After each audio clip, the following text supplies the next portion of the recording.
4 Horses and a Sailor by Jack London.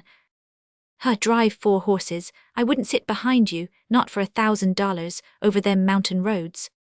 So said Henry, and he ought to have known, for he drives 4 horses himself. Said another Glen Ellen friend, what London? He drive 4 horses, can't drive one. And the best of it is that he was right. Even after managing to get a few hundred miles with my 4 horses, I don't know how to drive one.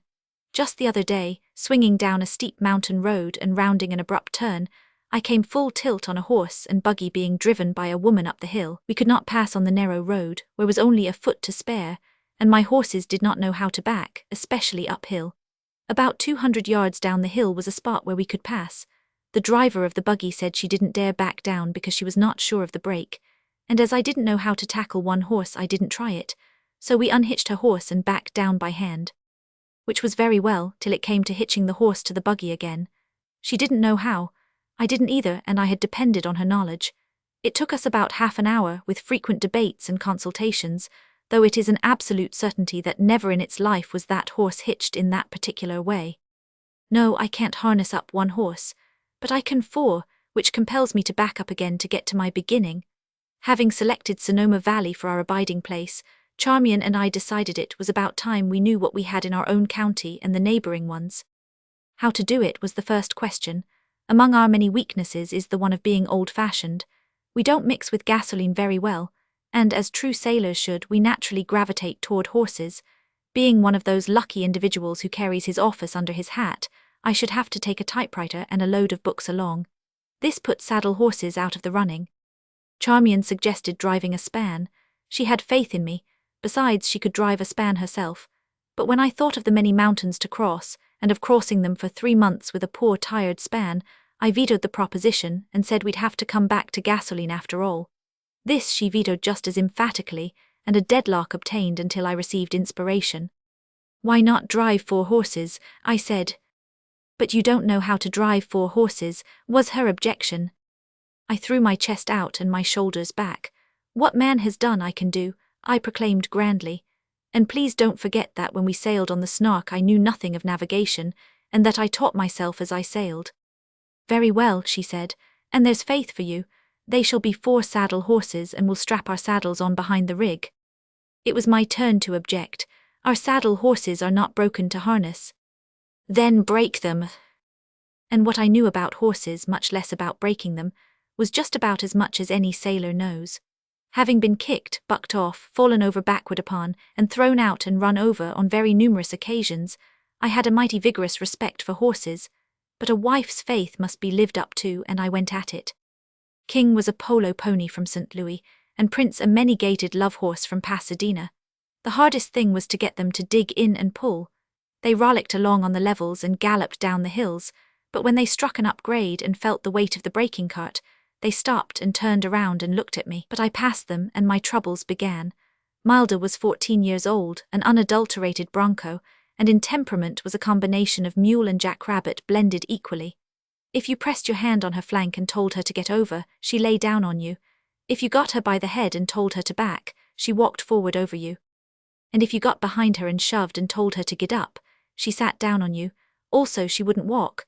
For endless weary miles I strove with her, but never could I get her to walk a step. Finally, she was a manger glutton. No matter how near or far from the stable, when 6 o'clock came around she bolted for home and never missed the directest crossroad. Many times I rejected her. The 4th and most rejected horse of all was the Outlaw. From the age of 3 to 7 she had defied all horsebreakers and broken a number of them. Then a long, lanky cowboy with a 50-pound saddle and a Mexican bit had got her proud goat. I was the next owner. She was my favorite riding horse. Charmian said I'd have to put her in as a wheeler where I would have more control over her. Now Charmian had a favorite riding mare called Maid. I suggested Maid as a substitute. Charmian pointed out that my mare was a branded range horse, while hers was a near thoroughbred, and that the legs of her mare would be ruined forever if she were driven for 3 months. I acknowledged her mare's thoroughbredness, and at the same time defied her to find any thoroughbred with as small and delicately viciously pointed ears as my Outlaw. She indicated Maid's exquisitely thin shinbone.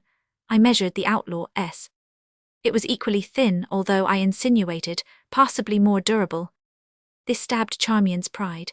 Of course her near thoroughbred Maid, carrying the blood of old Lexington Morla and a streak of the super-enduring Morgan, could run, walk, and work my unregistered outlaw into the ground. And that was the very precise reason why such a paragon of a saddle animal should not be degraded by harness. So it was that Charmian remained obdurate, until one day I got her behind the outlaw for a 40-mile drive. For every inch of those 40 miles, the outlaw kicked and jumped, in between the kicks and jumps finding time and space in which to seize its teammate by the back of the neck and attempt to drag it to the ground. Another trick the outlaw developed during that drive was suddenly to turn at right angles in the traces and endeavor to butt its teammate over the grade. Reluctantly and nobly did Charmian give in and consent to the use of maid. The outlaw's shoes were pulled off, and she was turned out on range. Finally, the 4 horses were hooked to the rig, a light Studebaker trap. With 2 hours and a half of practice, in which the excitement was not abated by several jack poles and numerous kicking matches, I announced myself as ready for the start. Came the morning, and Prince, who was to have been a wheeler with maid, showed up with a badly kicked shoulder. He did not exactly show up. We had to find him, for he was unable to walk.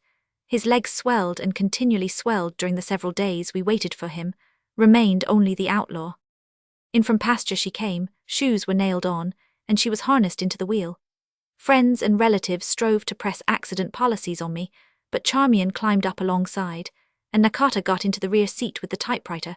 Nakata, who sailed cabin boy on the Snark for 2 years, and who had shown himself afraid of nothing, not even of me and my amateur jamborees in experimenting with new modes of locomotion, and we did very nicely, thank you, especially after the first hour or so, during which time the outlaw had kicked about 50 various times, chiefly to the damage of her own legs and the paintwork, and after she had bitten a couple of 100 times, to the damage of Maid's neck and Charmian's temper. It was hard enough to have her favourite mare in the harness without also enduring the spectacle of its being eaten alive. Our leaders were joys. King being a polo pony and Milder a rabbit, they rounded curves beautifully and darted ahead like coyotes out of the way of the wheelers. Milder's besetting weakness was a frantic desire not to have the lead bar strike her hocks. When this happened, one of 3 things occurred. Either she sat down on the lead bar, kicked it up in the air until she got her back under it, or exploded in a straight-ahead, harness-disrupting jump. Not until she carried the lead bar clean away and danced a breakdown on it and the traces did she behave decently.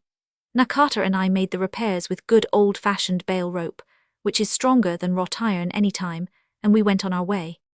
In the meantime I was learning, I shall not say to tool a 4 in hand, but just simply to drive 4 horses. Now it is all right enough to begin with 4 workhorses pulling a load of several tons, but to begin with 4 light horses, all running, and a light rig that seems to outrun them, well, when things happen they happen quickly. My weakness was total ignorance. In particular, my fingers lacked training, and I made the mistake of depending on my eyes to handle the reins. This brought me up against a disastrous optical illusion. The bight of the off-head line, being longer and heavier than that of the off-wheel line, hung lower. In a moment requiring quick action, I invariably mistook the 2 lines. Pulling on what I thought was the wheel line, in order to straighten the team, I would see the leaders swing abruptly around into a jack pole. Now for sensations of sheer impotence, nothing can compare with a jack pole, when the horrified driver beholds his leaders prancing gaily up the road and his wheelers jogging steadily down the road, all at the same time and all harnessed together, and to the same rig. I no longer jack pole, and I don't mind admitting how I got out of the habit. It was my eyes that enslaved my fingers into ill practices, so I shut my eyes and let the fingers go it alone. Today my fingers are independent of my eyes and work automatically. I do not see what my fingers do, they just do it, all I see is the satisfactory result. Still we managed to get over the ground that first day, down sunny Sonoma Valley to the old town of Sonoma, founded by General Vallejo as the remotest outpost on the northern frontier for the purpose of holding back the Gentiles, as the wild Indians of those days were called. Here history was made. Here the last Spanish mission was reared, here the Bear flag was raised, and here Kit Carson and Fremont and all our early adventurers came and rested in the days before the days of gold. We swung on over the low, rolling hills, through miles of dairy farms and chicken ranches where every blessed hen is white, and down the slopes to Petaluma Valley. Here, in 1776, Captain Quiros came up Petaluma Creek from San Pablo Bay in quest of an outlet to Bodega Bay on the coast. And here, later, the Russians, with Alaskan hunters, carried skin boats across from Fort Ross to poach for sea otters on the Spanish preserve of San Francisco Bay. Here too, still later, General Vallejo built a fort, which still stands, one of the finest examples of Spanish adobe that remain to us. And here at the old fort, to bring the chronicle up to date, our horses proceeded to make peculiarly personal history with astonishing success and dispatch. King, our peerless polo pony leader, went lame. So hopelessly lame did he go that no expert, then and afterward, could determine whether the lameness was in his frogs, hoofs, legs, shoulders, or head. Maid picked up a nail and began to limp. Milder, figuring the day already sufficiently spent and maniacal with manger gluttony, began to rabbit jump. All that held her was the bale rope. And the outlaw, game to the last, exceeded all previous exhibitions of skin removing, paint marring, and horse eating. At Petaluma we rested over while King was returned to the ranch and Prince sent to us. Now Prince had proved himself an excellent wheeler, yet he had to go into the lead and let the outlaw retain his old place. There is an axiom that a good wheeler is a poor leader. I object to the last adjective. A good wheeler makes an infinitely worse kind of a leader than that. I know, now I ought to know. Since that day I have driven Prince a few 100 miles in the lead. He is neither any better nor any worse than the first mile he ran in the lead. And his worst is even extremely worse than what you are thinking. Not that he is vicious. He is merely a good-natured rogue who shakes hands for sugar, steps on your toes out of sheer excessive friendliness, and just goes on loving you in your harshest moments. But he won't get out of the way. Also, whenever he is reproved for being in the wrong, he accuses Milder of it and bites the back of her neck. So bad has this become that whenever I yell Prince, in a loud voice Milder immediately rabbit jumps to the side, straight ahead, or sits down on the lead bar, all of which is quite disconcerting. Picture it yourself. You are swinging round a sharp downgrade mountain curve at a fast trot. The rock wall is the outside of the curve. The inside of the curve is a precipice. The continuance of the curve is a narrow, unrailed bridge. You hit the curve, throwing the leaders in against the wall and making the polo horse do the work. All is lovely. The leaders are hugging the wall like nestling doves, but the moment comes in the evolution when the leaders must shoot out ahead. They really must shoot, or else they'll hit the wall and miss the bridge. Also, behind them are the wheelers and the rig, and you have just eased the brake in order to put sufficient snap into the maneuver. If ever teamwork is required, now is the time. Milder tries to shoot. She does her best, but Prince, bubbling over with roguishness, lags behind. He knows the trick. Milder is half a length ahead of him. He times it to the fraction of a second. Maid in the wheel, overrunning him, naturally bites him. This disturbs the outlaw, who has been behaving beautifully, and she immediately reaches across for Maid. Simultaneously, with a fine display of firm conviction that it's all Milder's fault, Prince sinks his teeth into the back of Milder's defenseless neck. The whole thing has occurred in less than a second. Under the surprise and pain of the bite, Milder either jumps ahead to the imminent peril of harness and lead bar, or smashes into the wall, stops short with the lead bar over her back, and emits a couple of hysterical kicks. The outlaw invariably selects this moment to remove paint. And after things are untangled and you have had time to appreciate the close shave, you go up to Prince and reprove him with your choicest vocabulary. And Prince, gazelle-eyed and tender, offers to shake hands with you for sugar. I leave it to anyone. A boat would never act that way. We have some history north of the bay. Nearly 3 centuries and a half ago, that doughty pirate and explorer Sir Francis Drake, combing the Pacific for Spanish galleons, anchored in the bight formed by Point Reyes, on which today is one of the richest dairy regions in the world. Here, less than 2 decades after Drake, Sebastian Carmenin piled up on the rocks with a silk-laden galleon from the Philippines. And in this same bay of Drake, long afterward, the Russian fur poachers rendezvoused there by darkers and stole in through the Golden Gate to the forbidden waters of San Francisco Bay. Farther up the coast in Sonoma County, we pilgrimaged to the sites of the Russian settlements. At Bodega Bay, south of what today is called Russian River, was their anchorage, while north of the river they built their fort, and much of Fort Ross still stands. Log bastions, church and stables hold their own, and so well with rusty hinges creaking, that we warmed ourselves at the 100-years-old double fireplace and slept under the hand-hewn roof beams, still held together by spikes of hand-wrought iron. We went to see where history had been made, and we saw scenery as well. One of our stretches in a day's drive was from beautiful Inverness on Towmills Bay, down the Olma Valley to Bolinas Bay, along the eastern shore of that body of water to Willow Camp, and up over the sea bluffs, around the bastions of Tamalpais, and down to Sausalito. From the head of Balena's Bay to Willow Camp, the drive on the edge of the beach, and actually, for half-mile stretches in the waters of the bay itself, was a delightful experience. The wonderful part was to come. Very few San Franciscans, much less Californians, know of that drive from Willow Camp to the south and east, along the poppy-blown cliffs, with the sea thundering in the sheer depths hundreds of feet below, and the Golden Gate opening up ahead, disclosing smoky San Francisco on her many hills. Far off, blurred on the breast of the sea, can be seen the Farallones, which Sir Francis Drake passed on a SW. Course in the thick of what he describes as a stinking fog. Well might he call it that, and a few other names, for it was the fog that robbed him of the glory of discovering San Francisco Bay. It was on this part of the drive that I decided at last I was learning real mountain driving. To confess the truth, for delicious titillation of one's nerve, I have since driven over no mountain road that was worse, or better rather, than that piece. And then the contrast, from Sausalito over excellent park-like boulevards, through the splendid redwoods and homes of Mill Valley, across the blossomed hills of Marin County, along the knoll-studded picturesque marshes, past San Rafael resting warmly among her hills, over the divide and up the Petaluma Valley, and on to the grassy feet of Sonoma Mountain and home. We covered 55 miles that day.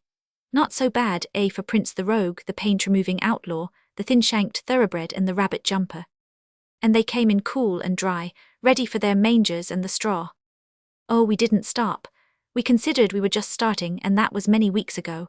We have kept on going over 6 counties which are comfortably large, even for California, and we are still going. We have twisted and tabled, crisscrossed our tracks, made fascinating and lengthy dives into the interior valleys in the hearts of Napa and Lake counties, traveled the coast for hundreds of miles on end, and are now in Eureka, on Humboldt Bay, which was discovered by accident by the gold seekers, who were trying to find their way to and from the Trinity diggings. Even here, the white man's history preceded them, for dim tradition says that the Russians once anchored here and hunted sea otter before the first Yankee trader rounded the Horn, or the first Rocky Mountain trapper thirsted across the great American desert and trickled down the snowy Sierras to the sun-kissed land.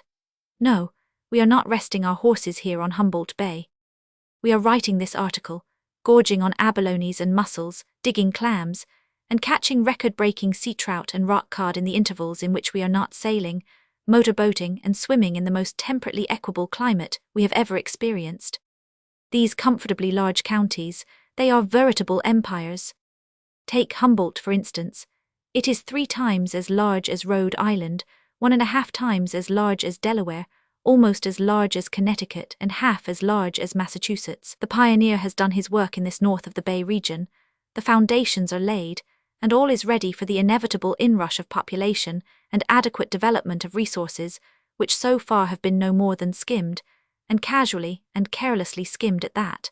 This region of the 6 counties alone will someday support a population of millions. In the meanwhile, oh, you home seekers, you wealth seekers, and above all, you climate seekers, now is the time to get in on the ground floor. Robert Ingersoll once said that the genial climate of California would in a fairly brief time evolve a race resembling the Mexicans, and that in 2 or 3 generations, the Californians would be seen of a Sunday morning on their way to a cockfight with a rooster under each arm. Never was made a rasher generalization based on so absolute an ignorance of facts. It is to laugh. Here is a climate that breeds vigor, with just sufficient geniality to prevent the expenditure of most of that vigor in fighting the elements. Here is a climate where a man can work 365 days in the year without the slightest hint of enervation, and where for 365 nights he must perforce sleep under blankets. What more can one say? I consider myself somewhat of climate expert, having adventured among most of the climates of 5 out of the 6 zones. I have not yet been in the Antarctic, but whatever climate obtains, there will not deter me from drawing the conclusion that nowhere is there a climate to compare with that of this region. Maybe I am as wrong as Ingersoll was. Nevertheless, I take my medicine by continuing to live in this climate. Also, it is the only medicine I ever take. But to return to the horses, there is some improvement. Milda has actually learned to walk. Maid has proved her thoroughbredness by never tiring on the longest days, and while being the strongest and highest-spirited of all, by never causing any trouble save for an occasional kick at the outlaw. And the outlaw rarely gallops, no longer butts, only periodically kicks, comes into the pole and does her work without attempting to vivisect Maid's medulla oblongata, and, marvel of marvels, is really and truly getting lazy. but Prince remains the same incorrigible, loving and lovable rogue he has always been. And the country we've been over, the drives through Napa and Lake counties, one from Sonoma Valley via Santa Rosa, we could not refrain from taking several ways, and on all the ways we found the roads excellent for machines as well as horses. One route, and a more delightful one for an automobile cannot be found, is out from Santa Rosa, past Old Altruria and Mark West Springs, then to the right and across to Calistoga in Napa Valley. By keeping to the left, the drive holds on up the Russian River Valley, through the miles of the noted Asti Vineyards to Cloverdale, and then by way of Pieta, Witter and Highland Springs to Lakeport. Still another way we took was down Sonoma Valley, skirting San Pablo Bay and up the lovely Napa Valley. From Napa were side excursions through Pope and Berryessa valleys, on to TNA Springs, and still on into Lake County, crossing the famous Langtree Ranch. Continuing up the Napa Valley, walled on either hand by great rock palisades and redwood forests, and carpeted with endless vineyards, and crossing the many stone bridges for which the county is noted, and which are a joy to the beauty-loving eyes as well as to the four-horse tyro driver, past Calistoga with its old mud baths and chicken soup springs, with St. Helena and its giant saddle ever towering before us, we climbed the mountains on a good grade and dropped down past the quicksilver mines to the canyon of the geysers. After a stop overnight and an exploration of the miniature grand volcanic scene, we pulled on across the canyon and took the grade where the cicadas simmered audibly in the noon sunshine among the hillside manzanitas. Then, higher, came the big cattle-dotted upland pastures and the rocky summit. And here on the summit, abruptly, we caught a vision, or what seemed a mirage. The ocean we had left long days before, yet far down and away shimmered a blue sea, framed on the farther shore by rugged mountains, on the near shore by fat and rolling farm lands. Clear Lake was before us, and like proper sailors we returned to our sea, going for a sail, a fish, and a swim ere the day was done and turning into tired Lakeport blankets in the early evening. Well has Lake County been called the Walden County, but the railroad is coming. They say the approach we made to Clear Lake is similar to the approach to Lake Lucerne. Be that as it may, the scenery, with its distant snow-capped peaks, can well be called alpine. And what can be more exquisite than the drive out from Clear Lake to Ukiah by way of the Blue Lakes chain, every turn bringing into view a picture of breathless beauty, every glance backward revealing some perfect composition in line and color, the intense blue of the water margined with splendid oaks, green fields, and swaths of orange poppies. But those side glances and backward glances were provocative of trouble. Charmian and I disagreed as to which way the connecting stream of water ran. We still disagree, for at the hotel where we submitted the affair to arbitration, the hotel manager and the clerk likewise disagreed. I assume now that we never will know which way that stream runs. Charmian suggests both ways. I refuse such a compromise. No stream of water I ever saw could accomplish that feat at one and the same time. The greatest concession I can make is that sometimes it may run one way and sometimes the other, and that in the meantime we should both consult an oculist. More valley from Ukiah to Willits, and then we turned westward through the virgin Sherwood forest of magnificent redwood, stopping at Alpine for the night, and continuing on through Mendocino County to Fort Bragg and Salt Water. We also came to Fort Bragg up the coast from Fort Ross, keeping our coast journey intact from the Golden Gate. The coast weather was cool and delightful, the coast driving superb. Especially in the Fort Ross section did we find the roads thrilling, while all the way along we followed the sea. At every stream, the road skirted dizzy cliff edges, dived down into lush growths of forest and ferns, and climbed out along the cliff edges again. The way was lined with flowers, wild lilac, wild roses, poppies, and lupins. Such lupins, giant clumps of them of every lupin shade and color. And it was along the Mendocino roads that Charmian caused many delays by insisting on getting out to pick the wild blackberries, strawberries, and thimbleberries which grew so profusely. And ever we caught peeps far down of steam schooners loading lumber in the rocky coves. Ever we skirted the cliffs day after day, crossing stretches of rolling farm lands, and passing through thriving villages and sawmill towns. Memorable was our launch trip from Mendocino City up Big River, where the steering gears of the launches work the reverse of anywhere else in the world, where we saw a stream of logs, of 6 to 12 and 15 feet in diameter, which filled the river bed for miles to the obliteration of any sign of water, and where we were told of a white or albino redwood tree. We did not see this last, so cannot vouch for it. All the streams were filled with trout, and more than once we saw the sidehill salmon on the slopes. No, sidehill salmon is not a peripatetic fish, it is a deer out of season, but the trout. At Gualala Charmian caught her first one, Once before in my life I had caught two, on angleworms. On occasion I had tried fly and spinner and never got a strike, and I had come to believe that all this talk of fly fishing was just so much nature faking. But on the Gualala River I caught trout, a lot of them on fly and spinners, and I was beginning to feel quite an expert until Nakata, fishing on bottom with a pellet of bread for bait, caught the biggest trout of all. I now affirm there is nothing in science nor in art. Nevertheless, since that day poles and baskets have been added to our baggage, we tackle every stream we come to, and we no longer are able to remember the grand total of our catch. At Usal, many hilly and picturesque miles north of Fort Bragg, we turned again into the interior of Mendocino, crossing the ranges, and coming out in Humboldt County on the South Fork of Eel River at Garberville. Throughout the trip from Marin County north, we had been warned of bad roads ahead, yet we never found those bad roads.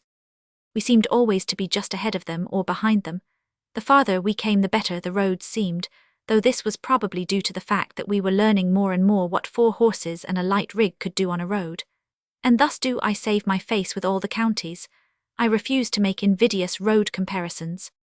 I can add that while, save in rare instances on steep pitches, I have trotted my horses down all the grades, I have never had one horse fall down, nor have I had to send the rig to a blacksmith shop for repairs. Also, I am learning to throw leather. If any tyro thinks it is easy to take a short-handled, long-lashed whip and throw the end of that lash just where he wants it, let him put on automobile goggles and try it. On reconsideration, I would suggest the substitution of a wire fencing mask for the goggles. For days I looked at that whip. It fascinated me, and the fascination was composed mostly of fear. At my first attempt, Charmian and Nakata became afflicted with the same sort of fascination, and for a long time afterward, whenever they saw me reach for the whip, they closed their eyes and shielded their heads with their arms. Here's the problem. Instead of pulling honestly, Prince is lagging back and maneuvering for a bite at Milda's neck. I have 4 reins in my hands. I must put these 4 reins into my left hand, properly gather the whip handle and the bite of the lash in my right hand, and throw that lash past Maid without striking her and into Prince. If the lash strikes Maid, her thoroughbredness will go up in the air, and I'll have a case of horse hysteria on my hands for the next half hour. But follow. The whole problem is not yet stated. Suppose that I miss Maid and reach the intended target. The instant the lash cracks, the 4 horses jump, Prince most of all, and his jump with spread wicked teeth is for the back of Milda's neck. She jumps to escape, which is her second jump, for the first one came when the lash exploded. The outlaw reaches for Maid's neck, and Maid, who has already jumped and tried to bolt, tries to bolt harder. And all this infinitesimal fraction of time I am trying to hold the 4 animals with my left hand, while my whiplash, writhing through the air, is coming back to me. 3 simultaneous things I must do. Keep hold of the 4 reins with my left hand, slam on the brake with my foot, and on the rebound catch that flying lash in the hollow of my right arm and get the bite of it safely into my right hand. Then I must get 2 of the 4 lines back into my right hand and keep the horses from running away or going over the grade. Try it some time. You will find life anything but wearisome. Why, the first time I hit the mark and made the lash go off like a revolver shot, I was so astounded and delighted that I was paralyzed. I forgot to do any of the multitudinous other things, tangled the whip lash in Maid's harness, and was forced to call upon Charmian for assistance. And now, confession. I carry a few pebbles handy. They're great for reaching Prince in a tight place, but just the same I'm learning that whip every day, and before I get home I hope to discard the pebbles. And as long as I rely on pebbles, I cannot truthfully speak of myself as tooling a 4 in hand. From Garberville, where we ate eel to repletion and got acquainted with the Aborigines, we drove down the Eel River Valley for 2 days through the most unthinkably glorious body of redwood timber to be seen anywhere in California. From Dyerville on to Eureka, we caught glimpses of railroad construction and of great concrete bridges in the course of building, which advertised that at least Humboldt County was going to be linked to the rest of the world. We still consider our trip is just begun. As soon as this is mailed from Eureka, it's hi-ho for the horses and pull on. We shall continue up the coast, turn in for Hooper Reservation and the gold mines, and shoot down the Trinity and Klamath rivers in Indian canoes to Requa. After that, we shall go on through Del Norte County and into Oregon. The trip so far has justified us in taking the attitude that we won't go home until the winter rains drive us in. And finally, I am going to try the experiment of putting the outlaw in the lead and relegating Prince to his old position in the near wheel. I won't need any pebbles then.